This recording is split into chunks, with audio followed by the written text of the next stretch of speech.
Agora a gente segue o programa, eu chamo sua atenção, você que é pai, você que é mãe, até mesmo você que é avô e vó, tem um netinho em casa, escuta só essa. Uma pesquisa do Comitê Gestor da Internet no Brasil, gente, trouxe números muito preocupantes sobre a exposição dos nossos filhos e netos aqui, ó, na internet.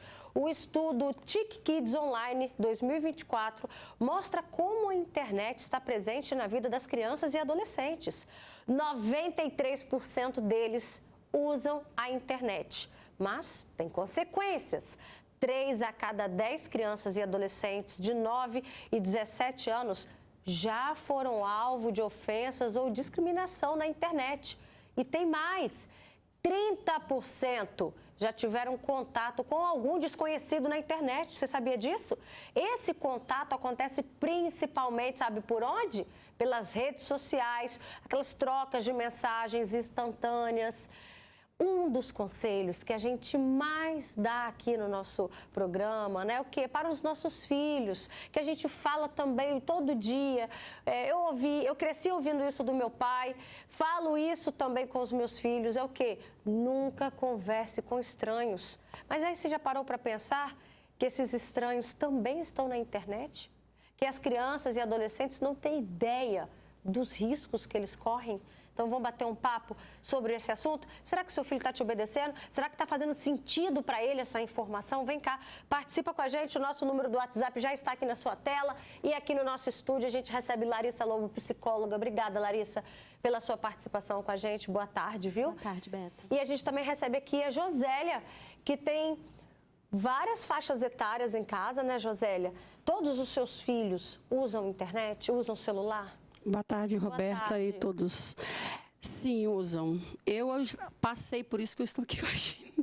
Aconteceu. O que aconteceu com seus filhos, né? Conta pra gente relacionado a esse universo, a essa atenção que a gente está chamando hoje para os pais.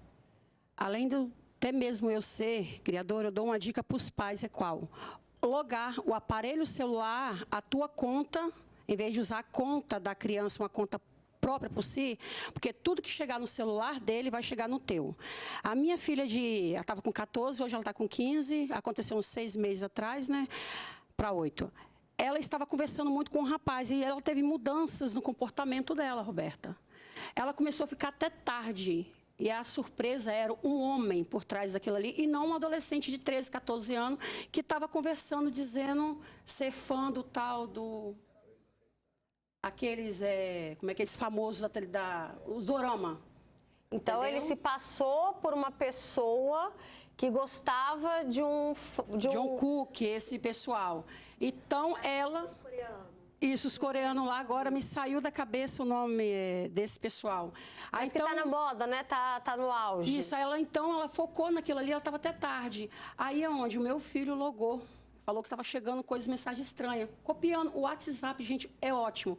Eles não sabem que está monitorado, logado naquilo ali. Então, os pais têm acesso a tudo que chega no aparelho. Então, estava chegando no aparelho do meu filho. Ele foi o primeiro a notar antes de mim. Mãe, observa que ela não está conversando com IA, com nada. Ela está conversando com o homem. E eu olhei, eu não vi nada demais. Mas como ele é adolescente, ele conseguiu ver aquilo que eu não via. Um adulto por trás daquilo ali, porque ela estava aquela que dormia 10 horas, ela passou a ficar até 1, 2 da manhã. E como eu sou criadora de conteúdo também, observei aquilo ali e era verdade mesmo, estava fazendo assédio, entendeu? Pornográfico com ela. Agora, você já tinha conversado sobre esse assunto com sua filha? Olha, não converse com estranhos na internet? Sim, por estar naquele grupo desse pessoal, ela achou que era um grupo confiável só de adolescente, mas era um grupo forjado por adulto. Acredita, ela ficou 1 mês conversando assim, o comportamento dela dentro de casa foi total. De uma menina calma, tranquila, começou a ficar nervosa, não podia nem pegar no celular. Aí foi onde que foi a troca de e-mail. Larissa, é muito importante a gente já começar com esse alerta da Josélia, que ela percebeu, então, essa mudança no comportamento da filha, né? Tá aí um sinal de que alguma coisa pode estar acontecendo e aqui no celular? Perfeito. Que bom que ela estava atenta, porque muito dos pais, pela correria do dia a dia, por outros afazeres, enfim, por terem mais de um filho, muitas das vezes não se atentam a essa mudança de comportamento. E para qualquer coisa típica que esteja acontecendo, a criança ou adolescente tem mudança de comportamento. Seja cyberbullying, seja assédio, seja bullying na escola, seja um processo de adoecimento mental, os nossos filhos eles são muito sensíveis a essas alterações. Então, primeiro ponto para a gente observar qualquer coisa de atípico, de anormal, é mudança de comportamento, mudança de rotina, mudança de hábitos, mudanças de fala. Então, esse é sim o primeiro sinal que a criança emite para qualquer coisa típica que esteja acontecendo. Agora, olha que interessante, a Josélia disse que já tinha conversado com ela sobre isso, né? Não converse com estranhos. A gente abriu esse estúdio falando, eu cresci a vida inteira vendo meu pai e minha mãe falando, não converse com estranhos. E ainda assim, por que as crianças, os adolescentes não conseguem, às vezes, cumprir as determinações dos pais em relação a isso? É a forma como isso é comunicado. Não fale com estranhos, é tão abrangente, né? A impressão que dá que não é para eu sair na rua e na rua conversar com gente estranha.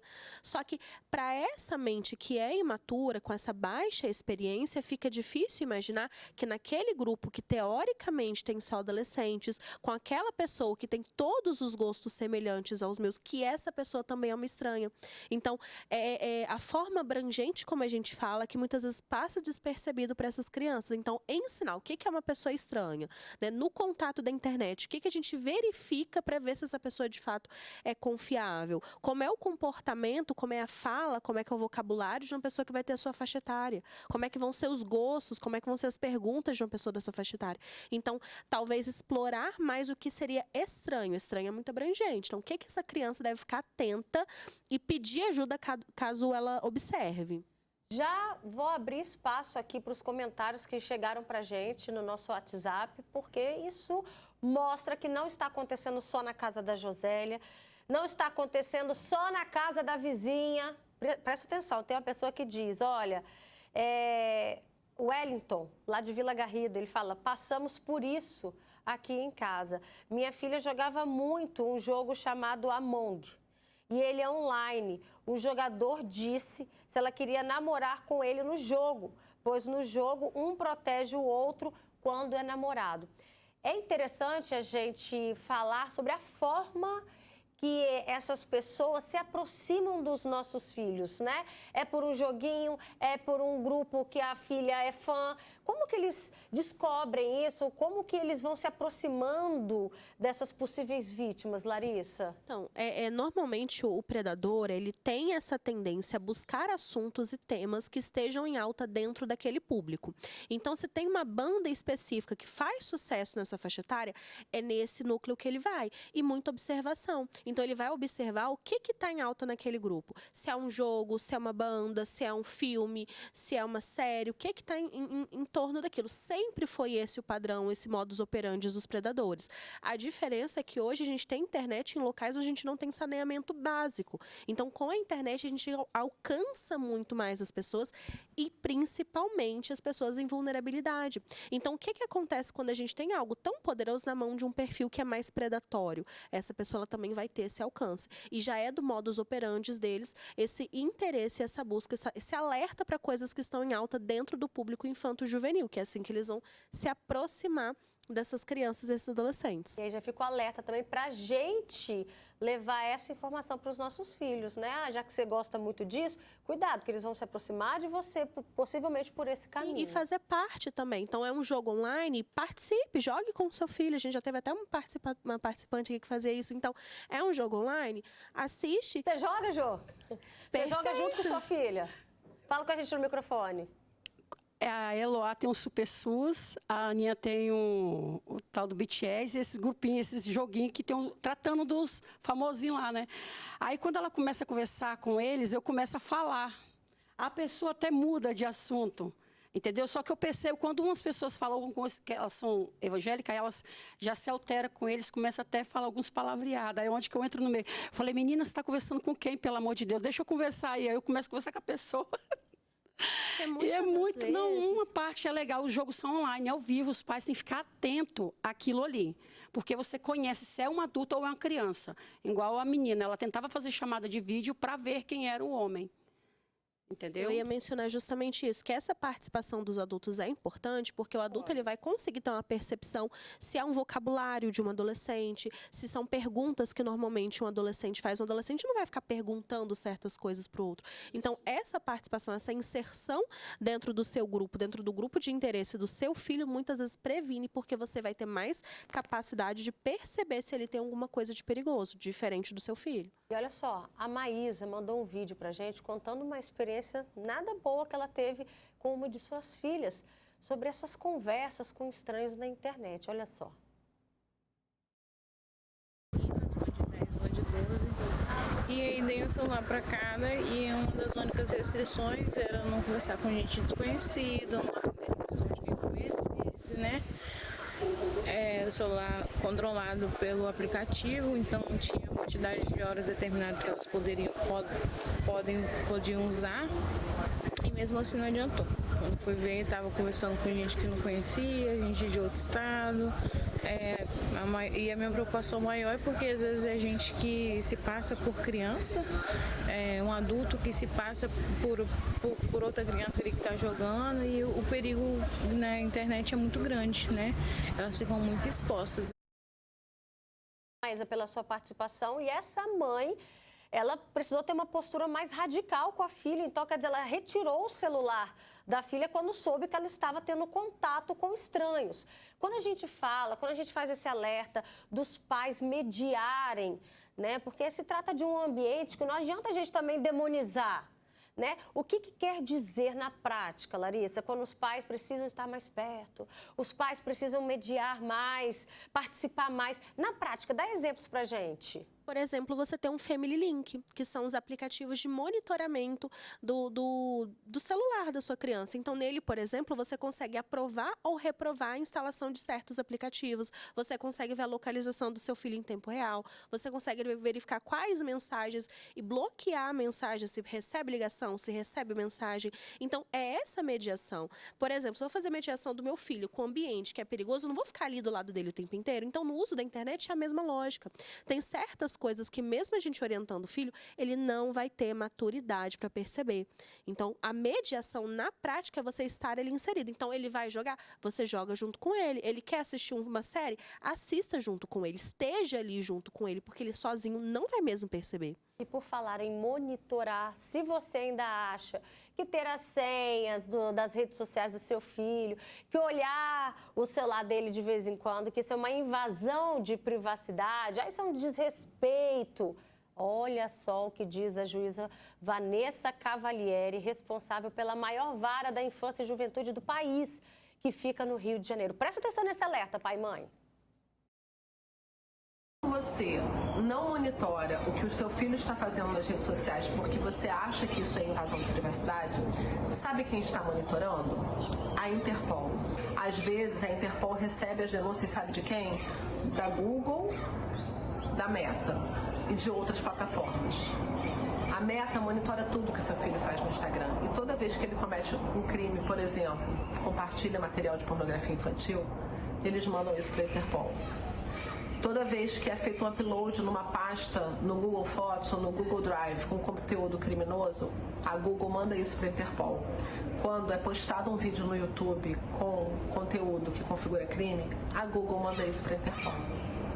E aí, quando eu dou um mandado de busca e apreensão e a polícia chega na casa do adolescente para buscar e apreender computador, celular, muitas vezes as famílias nem sabem a senha, porque estavam respeitando a privacidade do filho. Tudo, absolutamente tudo que nós fazemos na internet é monitorado. Olha que alerta importante.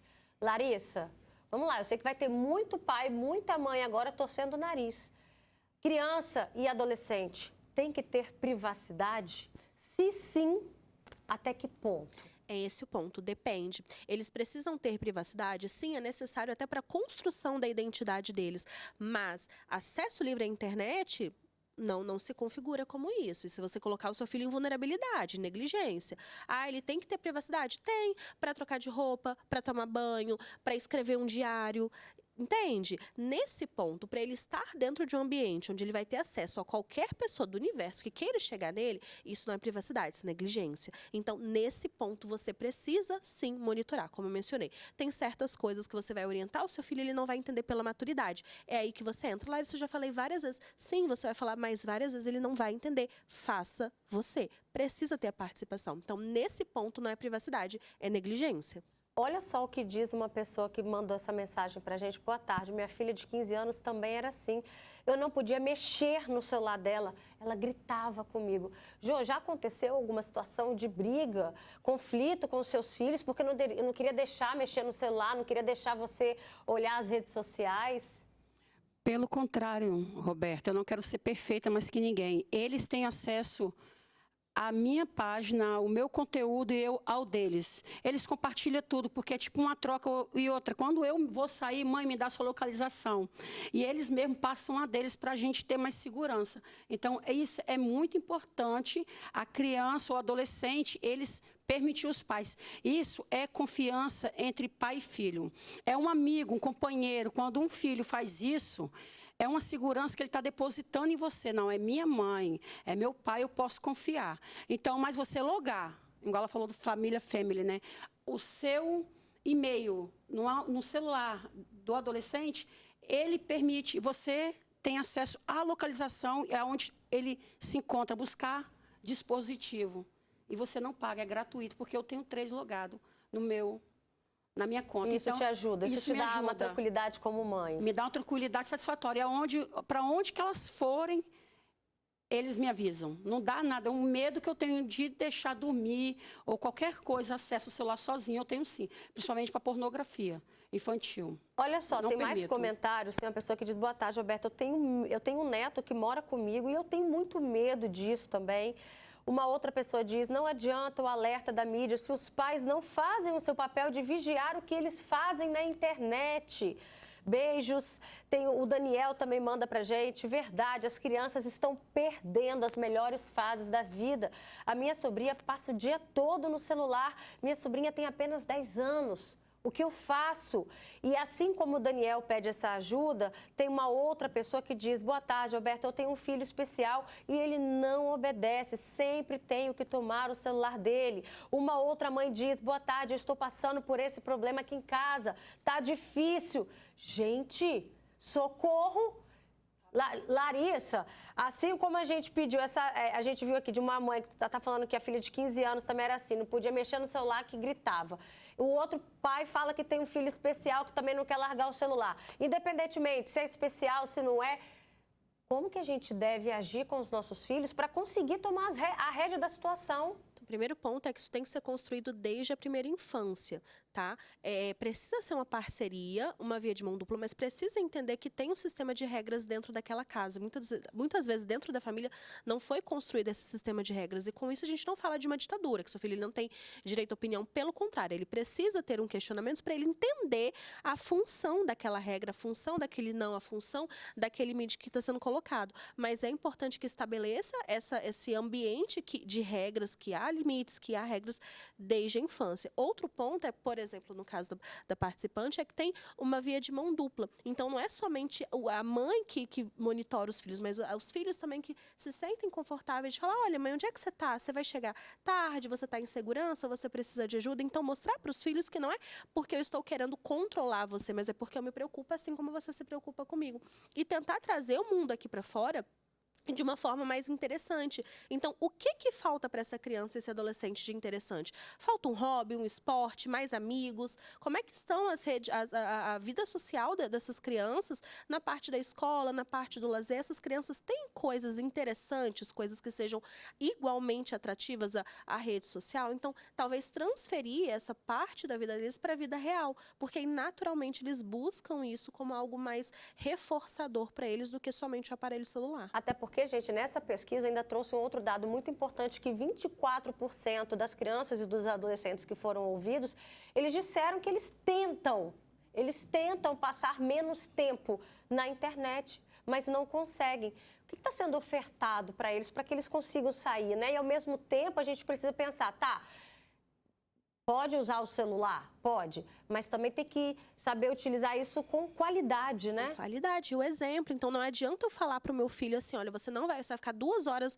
em telas somente, mas eu passo o dia inteiro ali na minha rede social, eu passo o dia inteiro rolando feed do Instagram, do TikTok, então eu preciso também ofertar um modelo funcional. O que eu faço quando eu estou entediada? Eu vou fazer um exercício, eu vou conversar com um amigo, eu vou ler um livro, eu vou pintar, vou desenhar, o que eu faço? Eu estou sendo esse modelo? Entende? Então, se pra gente, muitas das vezes é difícil a gente abrir mão desse vício, quem dirá para um ser que ainda está em formação? Olha esse comentário de uma mãe que diz, Roberto, eu conheço mães que têm filho de 1 aninho de idade e essa criancinha já tem livre-arbítrio de escolher o que quer usar, o que quer comer. Eu acho isso absurdo. Ela diz, eu tenho 3 filhos aqui em casa, todos eles tinham regras, horário, para tudo. Primeiro celular dos meus filhos foi quando eles estavam tendo o primeiro emprego, né?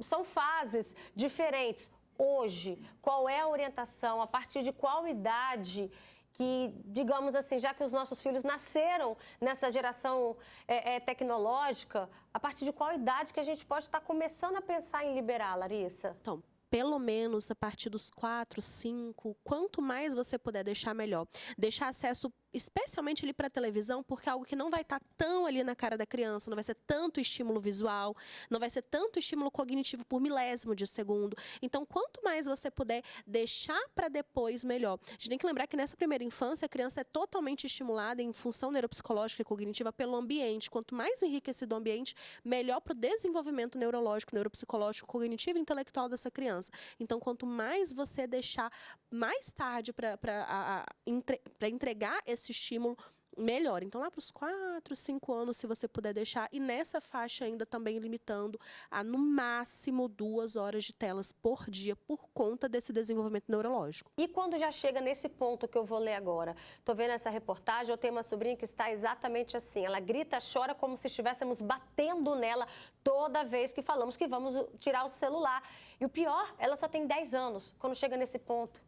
Nesse ponto, se a família não está conseguindo manter, não está conseguindo mediar, não está conseguindo colocar regras, intervenção psicoterapêutica, porque nessa intervenção vai ter uma orientação do profissional ali específico para aquele comportamento, para retirar esse comportamento de vício e estimular a criança em outras áreas, e provavelmente vai ser necessário trabalhar o estilo parental desses responsáveis, porque talvez eles não tenham recurso comportamental, cognitivo, emocional para lidar com aquela criança de, meu Deus, ela chora, o que eu faço? O pai se apavora, já entrega aquele celular e acaba ficando refém daquela situação. Então, nesses casos extremos, eu sempre oriento a busca pelo profissional de psicologia, porque vai auxiliar tanto com o vício da criança quanto com as habilidades parentais dos responsáveis. Jô, só pra gente finalizar, e hoje, tá tudo bem com sua filha?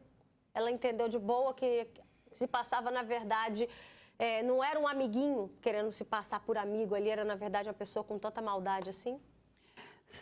Sim, ficou bem por um motivo, porque ela entendeu aquilo ali, ela pegou e bloqueou e viu que era pelo bem dela. E mais um caso que eu vou dar uma dica para os pais, tirar as crianças do aparelho. Dá um animalzinho de estimação, tipo um hamster, um periazinho, uma calopsita, ou alguma coisinha mansinha para ele ter o que brincar, em vez de ficar tão no celular. Eu sou contemplada por Deus, porque eu falo, chega. E nem eles mesmos chegam e largam assim, ou vão para a célula, vão para a igreja, vão caçar alguma coisa que fazer, menos ficar dentro do celular. Uma ótima dica é um bichinho de estimação, Roberta. Você fez isso em casa? Eu fiz, eu tenho. Deu certo? Deu certo. A Ana Lívia, ela gosta de gravar os bichinhos e ficar postando. Então, os hamster que ela pega e fica brincando com eles assim, é a coisa mais linda. Então, é uma ótima tática para o psicológico dela, que ela vai interagir com o animalzinho e vir falar assim, olha pai, olha mãe, olha aqui que bonitinho. Aí o pai dela ainda brincou com ela até no dia e falou assim, filha, solta ele embora, que isso aí é um ratinho, mas é um hamster, pai. Eu comprei 2 vezes, o gato foi comer, eu tive que comprar de novo, porque ela comeu. Olha, é cada história que a mãe passa, eu coitada, perdi, pobre da mãe. Comprei o hamster, não durou nem 1 hora, a própria gata dela comeu o bichinho. Mas se comprou outro depois de novo, né? Larissa, mas é interessante, isso pode ser uma alternativa para tirar um pouco os nossos filhos da internet? Se essas crianças tiverem idade para cuidar desses bichinhos, sim, não é problema nenhum. Ela tem 15 anos. Tá excelente. 13. A gente só não orienta quando é uma criança muito pequenininha que não vai saber cuidar. Não. Mas se ela tiver idade para isso e tiver um ambiente propício ali, não vejo por que não? É uma ótima ideia. Ótima ideia, sério. Ele vai passar tempo brincando com o bichinho, você tem que ver. Que maravilha, é um animalzinho. Olha só, também tem um comentário aqui da Gabriela. Ela diz: não são só as crianças e adolescentes que são viciados em celular, não. A minha mãe, de 70 anos, está viciadíssima, me dando muito trabalho com isso. Para a gente só finalizar, então, esse assunto, os mesmos cuidados que a gente tem que ter com as crianças e adolescentes, também com todos nós, Larissa? Com todos nós, observar qual está sendo o seu tempo de tela. Inclusive, as redes sociais, elas disponibilizam esse relatório para você verificar mesmo quantas horas por dia você passa em rede social. Então, a gente precisa ter esse cuidado com a gente também. Então, eu estou passando tempo excessivo de tela, o que mais eu posso fazer? Eu quero fazer um exercício, eu sinto falta de momento com a família, eu sinto falta de um hobby, eu sinto falta de outras estratégias, de outras fontes de prazer. É importante, não dá para a gente ficar sendo estimulado somente por um objeto reforçador. Perfeito. Obrigada, gente, pela participação de vocês, tá? E só mais uma coisa, Roberta. Muito obrigada por estar aqui. E meus pais, eu que agreguei eles no Instagram e no WhatsApp, que eles não tinham até uns 2 anos atrás. Eu criei e eu ensinei eles a não clicar em link, não aceitar chamada de estranho, essas coisas tudo. Eles têm 69 anos, eu orientei meus pais. Um beijo para eles. Um beijo para os papais, então, da Ju. Tô Radão e Dona Maria. Tá certo, Radão e Dona Maria. Isso, manda um beijo, Roberto, sou fã de vocês. Beijo. Obrigada, viu?